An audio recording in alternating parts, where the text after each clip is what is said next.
Hello viewers. তো একটা case দেখাচ্ছি, ম্যাল ট্রিটেড কেস।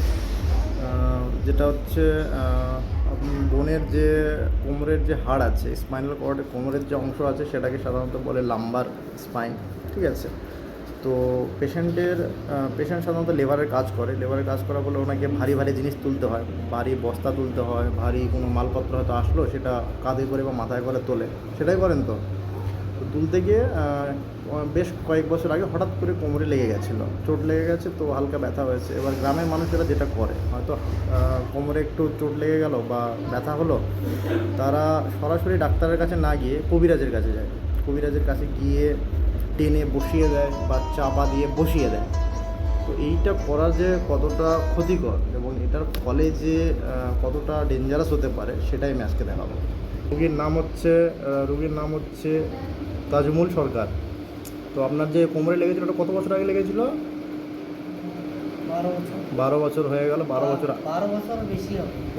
12 বছরের বেশি, 13-14 বছর হয়ে গেল। ওনার মাল তুলতে গিয়ে হঠাৎ করে কোমরে লেগে গেছিলো। কোমরে লেগে যাওয়ার পর উনি যে একটা ডক্টরকে দেখাবেন, যে অর্থোপেডিক্সকে দেখাবেন বা একটা এক্স রে করিয়ে নিয়ে যে একটা সিম্পল একটা ছবি করিয়ে নেবেন, সেটা না করিয়ে উনি দীর্ঘদিন কবিরাজের কাছে যান। এবং কবিরাজ আপনার কীভাবে চিকিৎসা করেছিল তখন? কবিরাজের কাছে যখন গেছিলেন প্রথম, তখন কি কোনো এক্স রে বা কিছু করিয়েছিল আপনার? কীভাবে চিকিৎসা করিয়েছিল? এমনি পা গুলো উপরে চিত করে শুয়ে দিয়েছিল, শুয়ে দিয়ে আর পা দুটো টেনে দিয়ে আর ওষুধ কয়েকটা লিখে আপনার মানে আপনাকে যে টেনেছিল, কীভাবে টেনেছিল? কোমরে পা তুলে দিয়েছিল?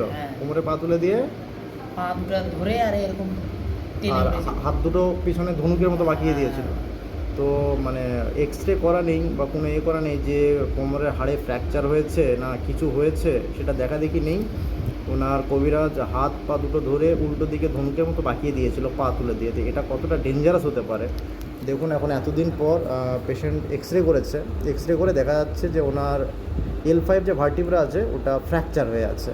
তো ওনার বোন ফ্র্যাকচার হয়ে আছে, কিন্তু সে সত্ত্বেও যে কবিরাজরা আছে তারা তাকে প্রপার ট্রিটমেন্ট না দিয়ে শুধু এদিক টানছে ওদিক টানছে, কোমরে পা তুলে দিচ্ছে, এইভাবে তো একটা ট্রিটমেন্ট হয় না। আপনি যদি এতদিন ভালোভাবে চিকিৎসা করতেন, সঙ্গে সঙ্গে যদি একটা ভালো অর্থোপেডিক্সের কাছে যেতেন বা একটা ভালো হোমিওপ্যাথি ডক্টরের কাছে যেতেন, হয়তো বা এতদিনে আপনার জিনিসটা যদি হালকা ফ্র্যাকচার হতো তো এতদিনে ঠিক হয়ে যেত। বা অর্থোপেডিক্সের কাছে গেলে এটার যে প্রপার ট্রিটমেন্ট, আপনি প্রপার ট্রিটমেন্টটা পেতেন, এতদিনে আপনার ব্যথাটা অত বাড়তো না। এখন আপনার ব্যথাটা বাড়তে বাড়তে এখন একদম অস্বস্তিকর ব্যথা হয়ে গেছে। ঠিক আছে, দেখছি এখন কতটা ট্রিটমেন্ট আপনার করা যায়। ঠিক আছে।